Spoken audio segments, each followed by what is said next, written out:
Bapak, Ibu, Saudara-saudariku yang terkasih di dalam Tuhan. Bacaan-bacaan hari ini sungguh membesarkan hati kita. Menyemangati kita, mengingatkan kepada kita akan tugas tanggung jawab yang masing-masing kita sudah ungkapkan, sudah ucapkan, yang sudah kita janjikan.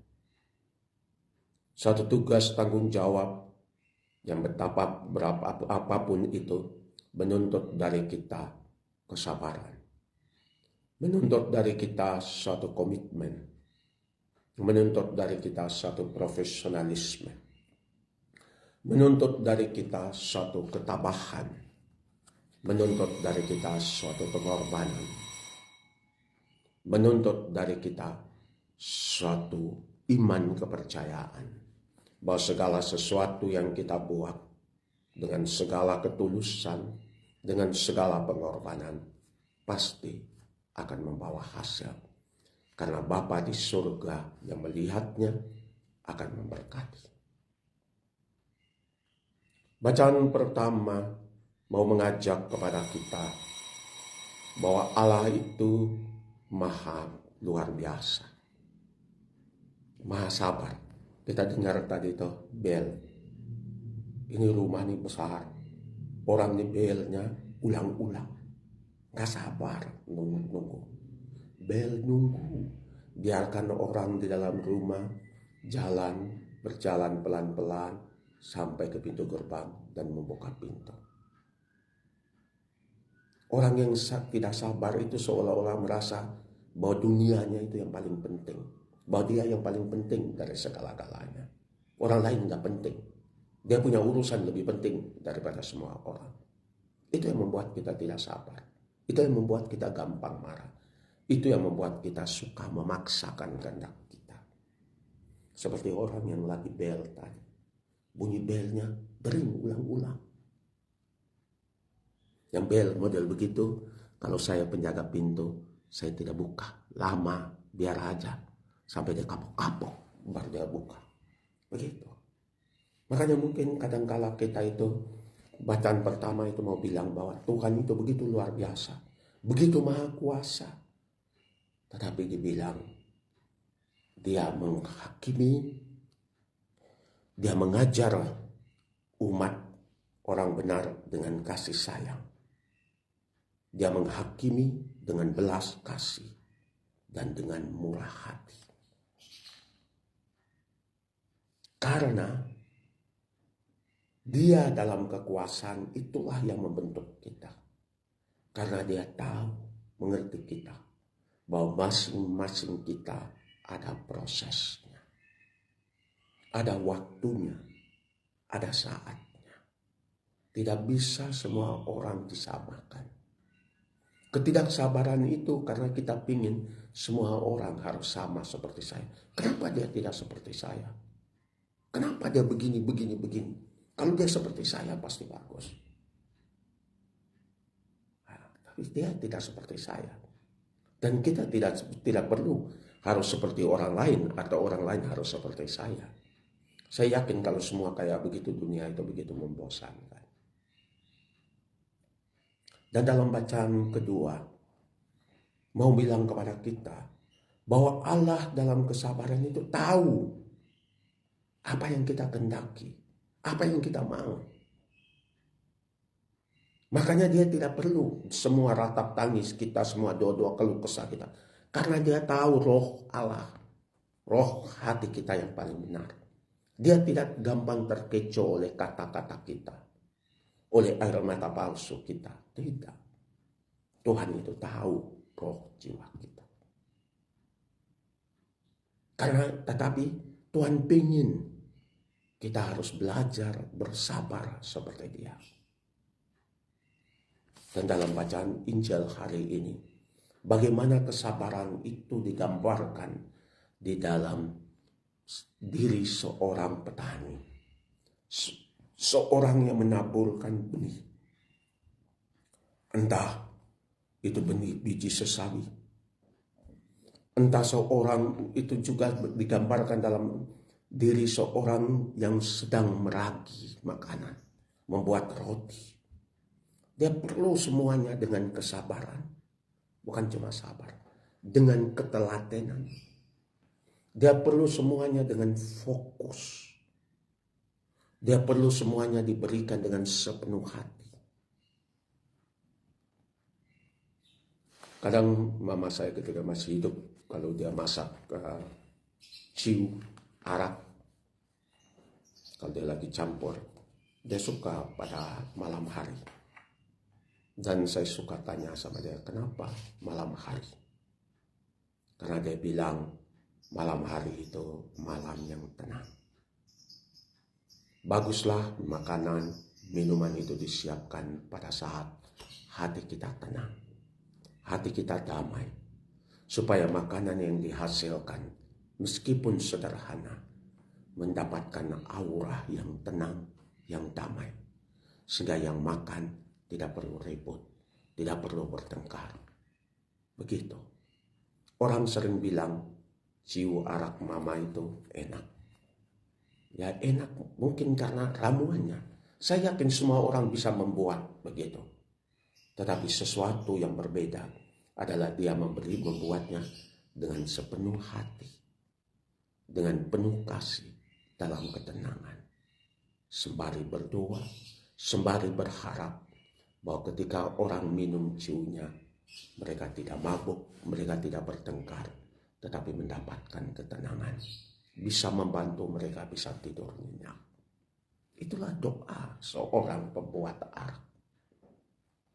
Makanya semuanya itu perlu waktu. Everything that we want in life, you just need patience. Patience. We cannot rush anything. Everything that we do rush, normally the result is bad.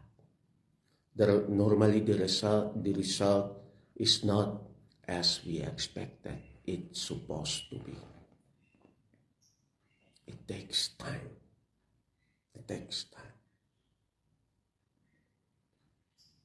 And it's not easy to be patient when the whole world crumbles within you. When everything you do seems wrong, it's not easy to be patient. But whatever it is, we need to be patient.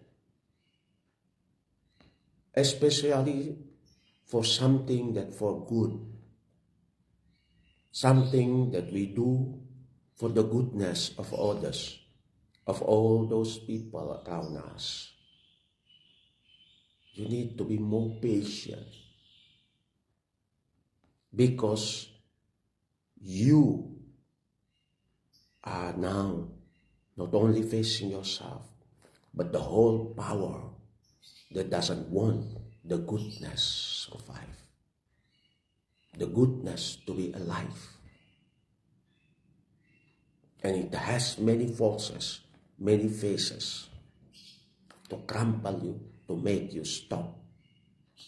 So the fruit and the seeds of the goodness will not grow. And that moment, you need the patience. You need to let the Spirit within you to find the rest, not in anything, but only in God alone. But the Spirit, because the Spirit that wants the goodness to come out, and when faced with the challenges, the forces that want to destroy it, the Spirit become weak. And that Spirit cannot be strengthened by anything except by the power and the grace of God.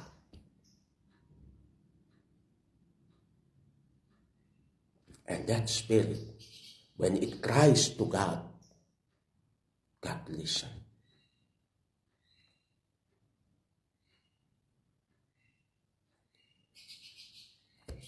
segala kebaikan yang ingin kita buat untuk orang lain, untuk mereka yang kita kasih, menuntut dari kita banyak pengorbanan. Berkorban dalam hal waktu, tenaga, energi, emosi, banyak-banyak. Makanya tantangan, karena dunia ini penuh dengan kuasa, penuh dengan kekuatan yang tidak mau melihat kebaikan itu bertumbuh dan menghasilkan buah. Ketika sesuatu yang muncul dari kerinduan hati kita untuk menghasilkan sesuatu yang baik, tetapi menghadapi tantangan, bahkan penghancuran, hati itu akan terluka. Jiwa itu akan tersayat.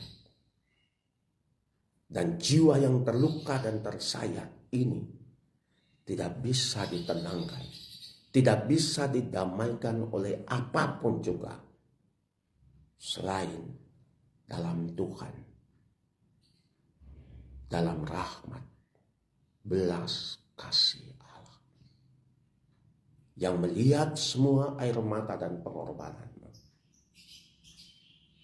Dan ketika hati yang terluka karena mencintai begitu dalam, tetapi mendapatkan kehancuran, mendapatkan luka, mendapatkan tusukan, mendapatkan penghinaan, bahkan pelecehan, hati ini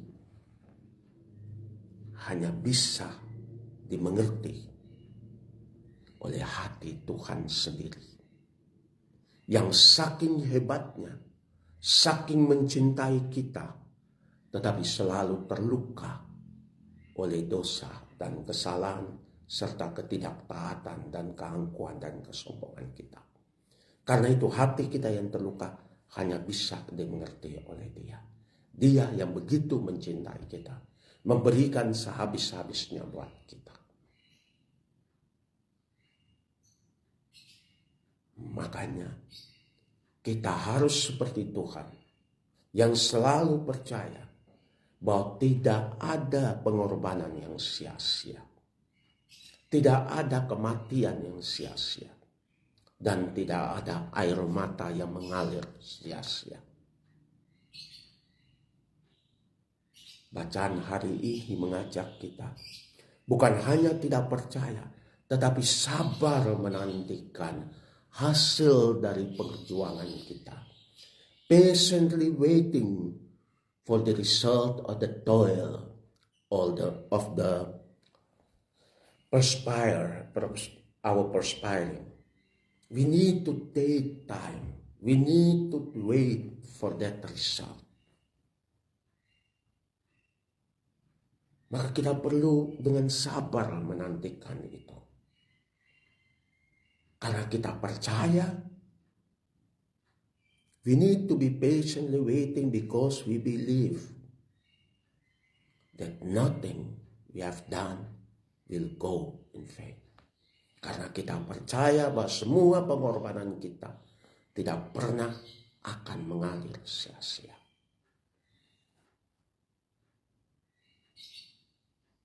Itu dari inti dari seluruh bacaan hari ini. Makanya tetap berjuang. Jangan menyerah. Tetap kuat. Tetap tersenyum. Walaupun hati ingin berteriak. Tetap tersenyum karena kita yakin percaya bahwa Tuhan yang melihat semua pengorbananmu, Dia akan membalasnya berlipat-lipat. Tetap sabar. Karena Allah tidak akan membiarkan air matamu mengalir sia-sia. Tetap percaya dan berserah. Karena Allah yang adalah sumber kekuatanmu akan suatu hari menghapus air matamu.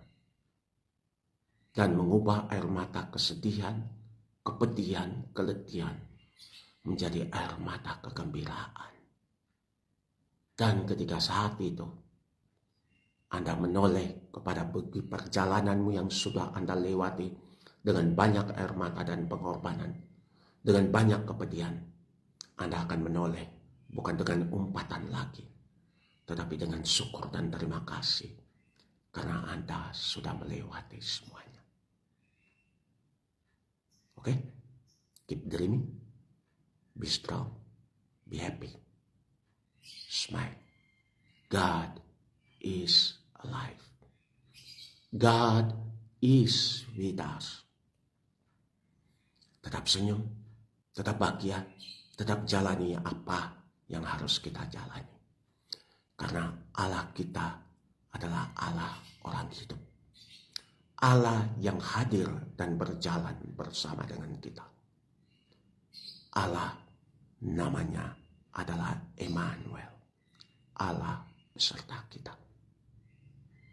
Kalau saat ini kamu lagi capek, kamu lagi sedih, kamu lagi putus asa, carilah satu sudut. Tutuplah matamu. Tariklah napasmu dalam-dalam. Sebutlah nama Tuhan. Yesus, kasihanilah aku. Tariklah napas 3, 4, 5 kali. Saya yakin Anda akan mengalami ketenangan yang luar biasa. Karena setiap tarikan napasmu di dalam Tuhan akan menambah kilometer kesabaranmu dalam menghadapi hidup. Tuhan memberkatimu.